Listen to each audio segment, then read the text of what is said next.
Hello guys, mister bad episode 7। Episode के start में हम नंजिंग को देखते हैं जो कि ऑफिस में आ रही होती है और वो मिस जियाओ को देखती है जो कि स्टाफ के साथ बहुत ज़्यादा चिल्ला रही होती है और उनसे यही पूछ रही होती है कि वो फ़ाइल कहाँ पर है जो कि मैंने तुमको सबमिट करवाने के लिए दी थी। नंजिंग बहुत ज़्यादा परेशान हो जाती है क्योंकि वो बाद में स्टाफ यही कहता है कि वो फ़ाइल तो हमने नंजिंग को पकड़ा दी थी। मिस जियाओ बहुत ज़्यादा गुस्से में आ जाती है और कहती है कि नंजिंग को फ़ौरन मेरे पास लाओ। नंजिंग पीछे ही खड़ी सुन रही होती है और मिस जियाओ जैसे ही पूछे मिटती है तो नंजिंग भी उसके सामने आ जाती है। मिस जियाओ गुस्से से उससे यही बात पूछती है कि बताओ वो फ़ाइल कहाँ पर है। तो नंजिंग डरते डरते कहती है कि वो फ़ाइल मैंने डिपार्टमेंट में सबमिट करवा दी है। वैसे ही कहती है कि इसी वक्त ये तीनों हंसने लगते हैं और सारा स्टाफ हंसने लगता है। फिर मिस जियाओ नंजिंग को मुबारकबाद देती है और कहती है तुम वो पहली असिस्टेंट हो कि जो परमानेंट हो गए है, क्योंकि हर बार ज़ूकैन एक हफ़्ते के बाद उसको निकाल देता है लेकिन तुम परमानेंट हो गई हो। सब नंजिंग से यही पूछने वाले होते हैं बताओ क्या तुमने ज़ूकैन पर जादू तो नहीं किया कि पीछे से ज़ूकैन भी आ जाता है। वो बहुत गुस्से में होता है और यही पूछता है कि बताओ मिस येकिन कहाँ पर है। जिस पर मिस जियाओ कहती है कि वो आज छुट्टी पर है। तो वो वैसे ही वहाँ से चला जाता है और नंजिंग से मिलता भी नहीं है। फिर हम नंजिंग को देखते हैं कि वो अकेली खड़ी होती है और अपनी आईडी कार्ड को देख रही होती है और बहुत ज़्यादा खुश हो रही होती है और यही सोच रही होती है कि आखिरकार जो कि मैं पूरा करना चाहती थी। फिर उसको ख्याल आता है कि ये सब कुछ ज़ुआन के बगैर मुमकिन नहीं हो सकता था। तो उसी वक्त वो मिस जियाओ के पास जाती है और उसको कहती है कि आज रात जो पार्टी होने वाली है प्लीज़ उसको पोस्टपोन कर दो कल के लिए, क्योंकि आज मैं अपने एक करीबी दोस्त को डिनर पर इनवाइट कर चुकी हूँ।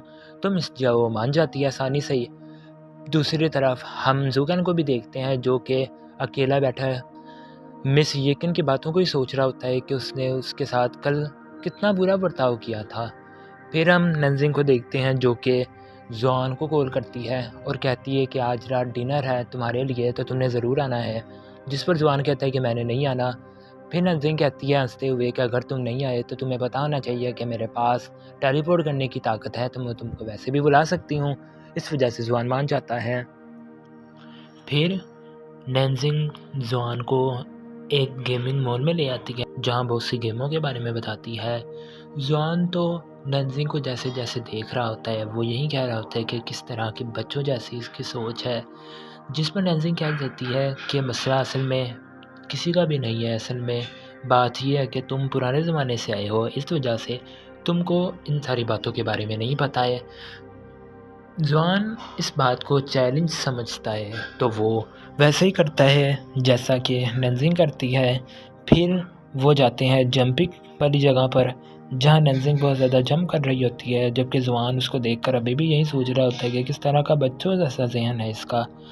नंजिंग फिर यही कहती है कि मुझे पता है तुमसे नहीं होगा। वो उसको चैलेंज करती है तो ज़ुआन फिर वही करता है और इतने ऊंचे ऊंचे जंप लगाता है कि नंजिंग के साथ सारे लोग तालियां बजाने लगते हैं और हैरान हो जाते हैं।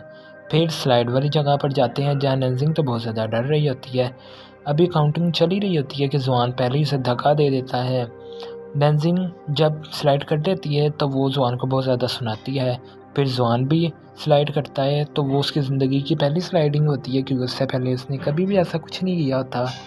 असल में नंजिंग को पता चल गया था कि उसने ज़ुआन को किस तरह से बनाना है, क्योंकि चैलेंज के अलावा ज़ुआन नहीं मान सकता होता है। फिर जब ये लोग बाहर निकलने लगते हैं तो ज़ुआन कहता है कि मुझे प्यास लगी है तो नंजिंग उसके लिए पानी ढूंढने के लिए चली जाती है। ज़ुआन अकेला रह जाता है कि उसकी नज़र ज़ूकैन पर पड़ी जो कि वहाँ पर गिफ्ट रिफ़ंड करवाने के लिए आया था जो कि वो येकिन के लिए लेकर आया होता है। ज़ुआन छुपके छुपके उसको देख रहा होता है और ज़ूकैन जब शॉप पर पहुंच जाता है कि वहाँ पर उसकी मुलाकात येकिन के बॉयफ्रेंड से होती है। असल में उसका बॉयफ्रेंड बताता है कि वो येकिन को प्रपोज़ करने के लिए एक रिंग लेने के लिए आया है। तो वो ज़ूकैन से पूछता है कि किस तरह की रिंग उसके लिए अच्छी होगी। तो ज़ूकैन उसको रिंग भी एक दिखाता है और साथ साथ उसको और आइडियाज़ भी देता है प्रपोज़ करने के लिए। ये सारी बातें ज़ुआन भी सुन रहा होता है। वो बहुत ज़्यादा खुश हो रहा होता है कि ज़ूकैन जिस लड़की को पसंद करता है वो तो पहले ही किसी और से शादी करने के लिए तैयार बैठी है। इस तरह से वो नेंजिंग की बात ज़ूकेन के साथ चला सकता है। उसे और भी बातों का पता चल रहा था आहिस्ता-आहिस्ता कि ज़ूकेन को किस तरह का प्रपोज़ल पसंद है, क्या-क्या चीज़ें पसंद हैं। फिर जब ज़ुआन बाहर निकल रहा होता है तो नेंजिंग भी वहाँ पर आ जाती है। वो उसके लिए पानी भी लेकर आती है और साथ-साथ एक टेडी बियर भी ले आती है। नेंजिंग पानी पकड़ाते हुए ये कहती है कि ये टेडी बियर मुझे बिल्कुल तुम्हारे जैसा लगा, इस वजह से मैं ले आई। ज़ुआन उस टेडी बियर को देखकर एक लम्हे के लिए नेंजिंग को दिल दे बैठा था, लेकिन फिर उसने अपने आप को संभाला और यही सोचा कि ये तो एक सिली सी लड़की है। आखिरकार ज़ुआन नेंजिंग से पूछ ही लेता है कि तुम ये सब कुछ क्यों कर रही हो? जिस पर नेंजिंग कहती है कि वो परमानेंट हो गई है, ज़ूकेन ने उसको परमानेंट कर दिया है, जबकि वो लड़की को रिजेक्ट कर देता था। इसलिए वो इसका शुक्रिया अदा करने के लिए डिनर लेकर आई थी। ज़ुआन बहुत ज़्यादा खुश तो था, लेकिन वो इससे भी ज़्यादा अच्छा चाहता था नेंजिंग के लिए ज़ूकेन के हवाले से।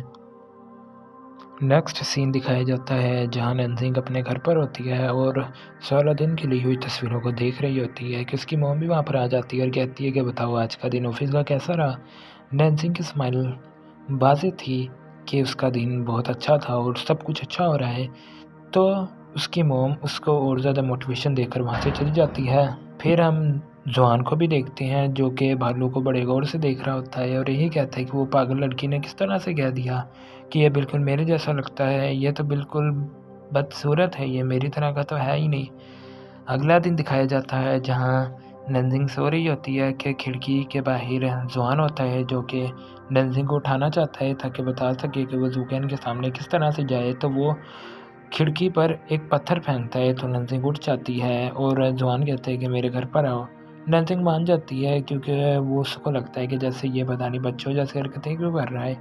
फिर नेंजिंग उसके घर जाती है तो ज़ुआन उसको कपड़े वगैरह देता है और कहता है कि ये पहन कर ऑफिस जाओगी क्योंकि अब तुम परमानेंट स्टाफ हो गई हो तो तुम्हें अच्छा रहना होगा। नेंजिंग पहले तो नहीं लेती तो आखिरकार वह मान जाती है और थैंक यू कहकर वहाँ से चली जाती है। ज़ुआन खुश था, लेकिन वो एक और चाल चल रहा था कि नेंजिंग ज़ूकेन को पसंद आ जाए और वो दोनों एक हो जाए ताकि इसके अपने ज़माने में जाने के चांसेस और ज़्यादा बढ़ जाएं। फिर हम ऑफिस का सीन देखते हैं जहाँ नेंजिंग वही ड्रेसअप करके आई होती है और सब स्टाफ वाले इसको देखकर बहुत ज़्यादा हैरान हो रहे होते हैं। ज़ूकेन भी वहाँ से गुजरता है, लेकिन वो तो इसको घास भी नहीं डालता और वहाँ से वैसे ही चला जाता है। नेक्स्ट सीन में हम नेंजिंग को देखते हैं जो कि स्टाफ की बातें सुन रही होती है कि जो यही बातें कर रही होती हैं कि ज़ूकेन को लोगों की तरफ से बहुत ज़्यादा हेट मिल रहा है और लेटर वगैरह भी बहुत सारे आ रहे हैं। नेंजिंग ये देखकर बहुत ज़्यादा सैड हो जाती है कि उसके हीरो के साथ हैं ये सब कुछ क्या हो रहा है। फिर हम ज़ूकेन को भी देखते हैं जिसको इस बात की परवाह नहीं होती है कि लोग उसके बारे में क्या कह रहे होते हैं, बल्कि वो तो यूकेन के ऑफिस की तरफ जाता है ये देखने के लिए कि क्या यूकेन यहाँ पर है, और अगर वो ना भी हो तो वो यही देखता है कि क्या उसकी टेबल पर वो रिंग वाला डिब्बा पड़ा हुआ है। तो वो बड़ी कोशिश करता है, लेकिन डिस्ट्रैक्शन की वजह से वो ऐसा कर नहीं पाता। उसकी ये ताका झांकी को नेंजिंग देख रही होती है, लेकिन सरसरी सा इग्नोर करके वहाँ से चली जाती है। फिर ज़ूकेन नेंजिंग को अपने ऑफिस में बुलाता है तो नेंजिंग खुशी-खुशी उसके ऑफिस में जाती है। ज़ूकेन उसको टास्क देता है तो नेंजिंग बहुत ज़्यादा खुश हो जाती है क्योंकि उसके हीरो की तरफ से उसको टास्क मिला होता है। फिर नेंजिंग ये भी सुनती है कि ज़ूकेन उसको एक और टास्क देता है और कहता है कि तुम जाओ ये फ़ाइल येकिन के पास लेकर जाओ और ये भी पता करवाओ कि उसका अब मूड किस तरह का है। नेंजिंग बहुत ज़्यादा खुश हो जाती है और येकिन के ऑफिस में जाती है, उसको फ़ाइल वगैरह देती है और खुशी-खुशी ये भी बताती है आज मैंने ड्रेसअप की है नए तरीके से, तो वो उसको अप्रिशिएट करती है। फिर नेंजिंग खुशी-खुशी ज़ूकेन के पास आती है और बताती है कि जी वो ठीक है, और फिर ज़ूकेन ये पूछता है कि क्या उसने रिंग पहनी हुई थी। नेंजिंग तो असल में हड़बड़ाहट में होती है तो वो तो ये सब कुछ देख ही नहीं पाई, लेकिन वो ये ज़रूर कहती है कि मेज़ पर एक ज्वेलरी का बॉक्स ज़रूर पड़ा हुआ था, और फिर वो वहाँ से उसी वक्त चली जाती है। ज़ूकेन ये सुनकर फिर से सदमे में आ जाता है क्योंकि उसको लगता है कि उसने प्रपोज़ कर दिया है इसको। फिर हम नेंजिंग को देखते हैं जो कि घर जाने लगती है कि उसी वक्त ज़ुआन की कॉल आ जाती है और कहता है कि क्या ज़ूकेन चला गया, जिस पर नेंजिंग कहती है कि नहीं वो अपने ऑफिस में ही है। जिस पर जुआन कहता है कि तुम अभी मत आओ, आखिर तुम उसकी परमानेंट स्टाफ हो।